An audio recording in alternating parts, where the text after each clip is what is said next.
2Corinthians 3. I read from the Institute for Scripture Research, the ISR, because it takes a direct translation from Hebrew to English, Greek to English, and Aramaic to English. Yah is the Elohim of the heavens and the earth, the first and the last and the only, and he's an extremely jealous El. He's so jealous that he doesn't even want the names of idols or mighty ones to come to our lips.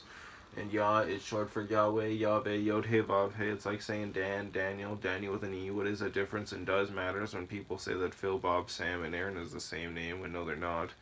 And no one in their right mind would ever believe that, and only a fool would believe that a hammer could force its creator to do anything, and there is no letter J in the Hebrew, Greek, or Aramaic text because the letter J is about 600 years old, while the son of Elohim, Yehoshua, died on a stake for the sins of all of humanity over 2,000 years ago. In a direct translation from Hebrew to English, Yehoshua is Joshua, and I strongly believe that the son of Elohim's name, Yehoshua, means Yahweh is salvation. 3. Are we to begin to recommend ourselves again, or do we need, as some letters of recommendation to you or from you? You are our letter, having been written in our hearts, known and read by all men, making it obvious that you are a letter of Messiah, served by us, written not with ink, but by the Spirit of the living Elohim, not on tablets of stone, but on fleshy tablets of the heart.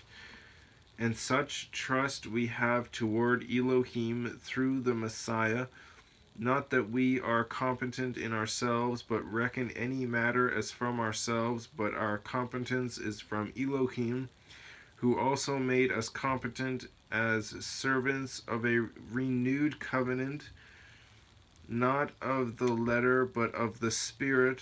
But for the letter kills, but the Spirit gives life. Again, they're talking about all the garbage man-made laws, not the festivals. But if the administering of death in letters engraved on stones was esteemed, so that the children of Israel were unable to look steadily at the face of Moshe, Mosheh, which is Moses, because of the esteem of his face which was passing away, how much more esteemed shall the administering of the Spirit not be?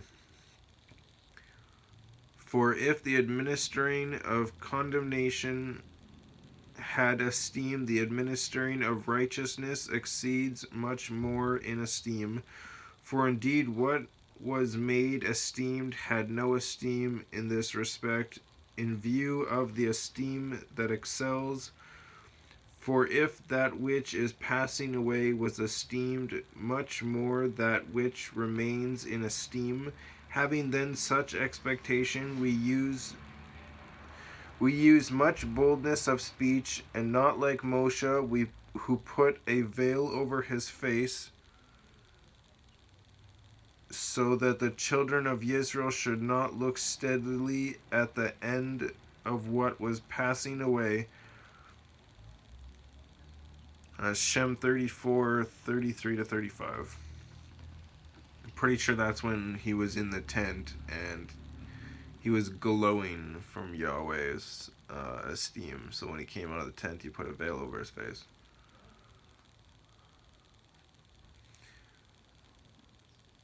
But their minds were hardened, for to this day, when the old covenant is being read, that same veil remains, not lifted, because in Messiah, Messiah, it is taken away. But to this day, when Moshe is being read, a veil lies on their heart, and when one turns to the Master, the veil is taken away. Shem 34:34. Now Yahweh is the Spirit, and where the Spirit of Yahweh is, there is freedom. And we all, as with unveiled face, we see as in a mirror the esteem of Yahweh, are being transformed into the same likeness from esteem to esteem, as from Yahweh the Spirit.